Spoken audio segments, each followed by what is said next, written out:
നിങ്ങളുടെ ഇഷ്ട പരമ്പരകൾ എക്സ്ക്ലൂസീവായി സൺ നെക്സ്റ്റ് ആപ്പിലൂടെ തികച്ചും ഫ്രീ ആയി ഇപ്പോഴേ ആപ്പ് ഡൗൺലോഡ് ചെയ്യൂ.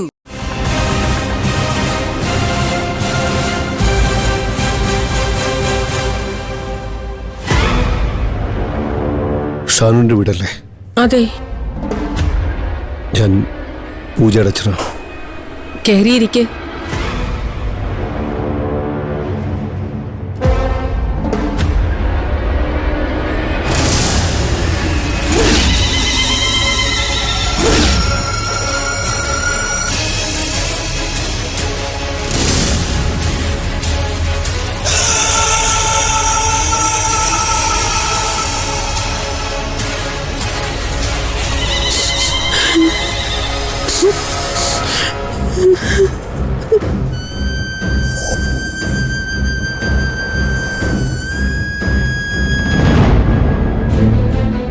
പാവമായിരുന്നു എന്റെ മോൻ. ഈ ഷാനും പൂജയും തമ്മിൽ വലിയ അടുപ്പത്തിലായിരുന്നു. അടുപ്പെന്ന് പറയുമ്പോ ഒരാണും പെണ്ണും തമ്മിലുള്ള അടുപ്പം. അവളിവിടെ വരാറുണ്ടായിരുന്നോ? ഒരുപാട് തവണ വന്നിട്ടുണ്ട്. എന്നോട് വലിയ സ്നേഹമായിരുന്നു പൂജമോക്ക്. എന്റെ കൈകൊണ്ടുണ്ടാക്കുന്ന ആഹാരമൊക്കെ വലിയ ഇഷ്ടമായിരുന്നു.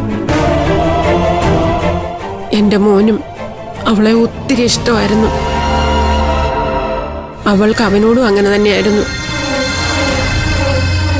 ഇവിടെ വന്ന രണ്ടുപേരും കൂടെ ആകെ ഒരു രസമായിരുന്നു.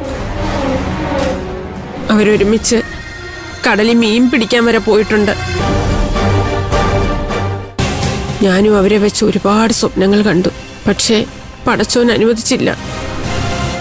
ഓർക്കപ്പുറത്ത് എന്റെ കുഞ്ഞിനെ വിളിച്ചോണ്ട് പോയി. പൂജമോളിപ്പോ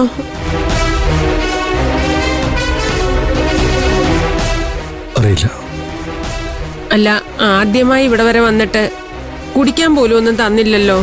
2 മിനിറ്റ്, ഞാൻ കാപ്പി എടുക്കാം. വേണ്ട.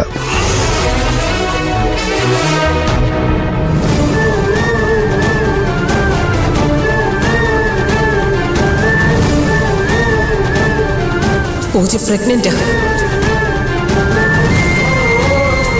ഒരാണും പെണ്ണും തമ്മിലുള്ള അടുപ്പം.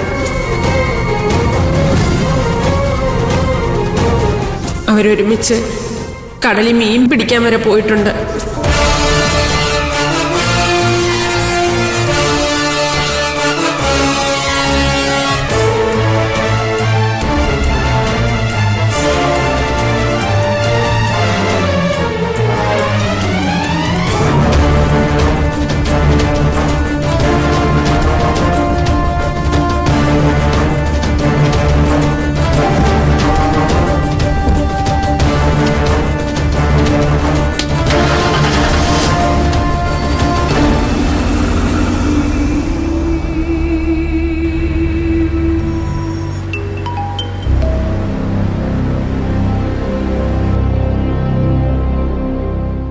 ഹലോ ദത്തേട്ട. മുത്തശ്ശി മടങ്ങി എത്തിയോ അമ്മി? ഇല്ല ദത്തേട്ട. അമ്പലങ്ങളിലൊക്കെ ഞാൻ നോക്കുന്നുണ്ട്, പക്ഷേ അവിടെ എത്തിയിട്ടില്ല. ദത്തേട്ട, അതിന് നീ എന്തിനാ കരയുന്നേ? മുത്തശ്ശി അമ്പലത്തിൽ പോവാന്ന് പറഞ്ഞിട്ടല്ലല്ലോ പോയത്. അന്വേഷിച്ചപ്പോ അവിടെ ഒന്ന് അന്വേഷിച്ചെന്ന് മാത്രം. ഇനി നമ്മൾ എവിടെ പോയി അന്വേഷിക്കും? എവിടെയെല്ലാം അന്വേഷിക്കാൻ കിടക്കുന്നു. നീ ആ ടെൻഷനൊക്കെ എനിക്ക് വിട്ടേക്ക്. മുത്തശ്ശിയും കൊണ്ടേ ഞാൻ മടങ്ങി വരൂ. അമ്മി, നീ കാലത്തുള്ള ടാബ്ലറ്റ് കഴിച്ചായിരുന്നോ? കഴിച്ചെന്നോ ഇല്ലെന്നോ? കഴിച്ചു. ആ ശരി, എന്നാ വെച്ചോ, വന്നിട്ട് കാണാം.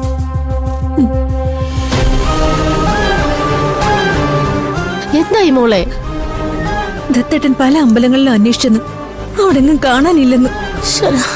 ഈ അമ്മ എവിടെ പോയോ എന്തോ.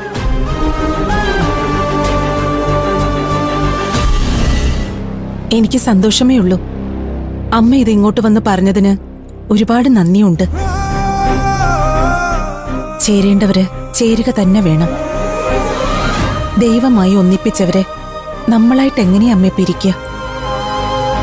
ഞാന് ഒരുപാട് ആലോചിച്ചെടുത്ത തീരുമാനമാണ്.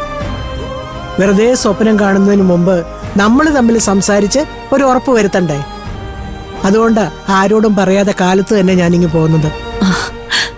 ആരോടും പറയാതെയാണോ ആ പോകുന്നത്? മനഃപൂർവ്വം പറയാഞ്ഞതല്ല, മനസ്സിൽ ഇത് മാത്രമായിരുന്നു ചിന്ത. ഈ വിഷയം ഇങ്ങനെ ഇവിടെ വന്ന് പറയുമ്പോ മായ എന്തു വിചാരിക്കുമെന്നായിരുന്നു എന്റെ മനസ്സിൽ.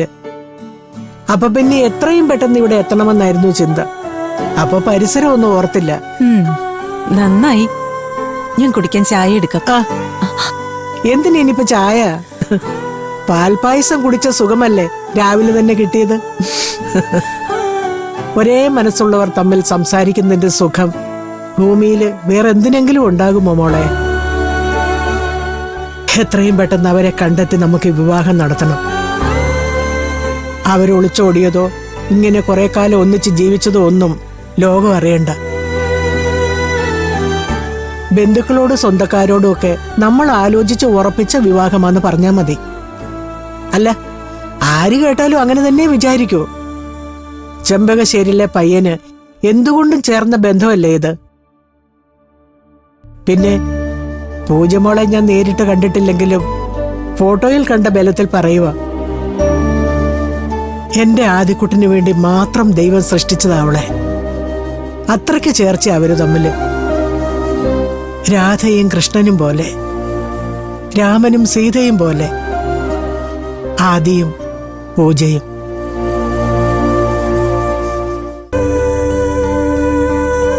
ഒരമ്മയെ സംബന്ധിച്ചിടത്തോളം ഈ ഭൂമിയിലെ ഏറ്റവും വലിയ ഭാഗ്യം ഇത്. മകൾക്ക് ഒരു നല്ല ബന്ധം ഉണ്ടായി കാണുക. സത്യം പറഞ്ഞ എന്റെ തിരക്കുകൾക്കിടയിലൊന്നും അവളെ ഒരുപാട് സ്നേഹിക്കാനോ എന്തിന് മനസ്സ് തുറന്നൊന്ന് ലാളിക്കാൻ പോലും ഇതുവരെ നേരം കിട്ടിയിട്ടില്ല. അവളെ ഞാൻ അമ്മയുടെ കയ്യിൽ ഏൽപ്പിക്കുമ്പോ അവൾക്ക് കിട്ടാതെ പോയ സൗഭാഗ്യങ്ങളൊക്കെ തിരിച്ചു കിട്ടുന്നൊരു വിശ്വാസമുണ്ട്. പൊന്നുപോലെ നോക്കിക്കോണേ അമ്മ എന്റെ കുഞ്ഞിനെ. അത് പിന്നെ പ്രത്യേകിച്ച് പറയണോ മോളെ? പൊന്നല്ലേ അവള്, പിന്നെങ്ങനെയാ ഞാൻ പൊന്നുപോലെ നോക്കാതിരിക്കുന്നത്? നമുക്കൊരുമിച്ച് അവരെ രണ്ടുപേരെയും സ്നേഹിക്കാം, അവർക്ക് വേണ്ടി ജീവിക്കാം. എന്താ അതുപോരെ? ആ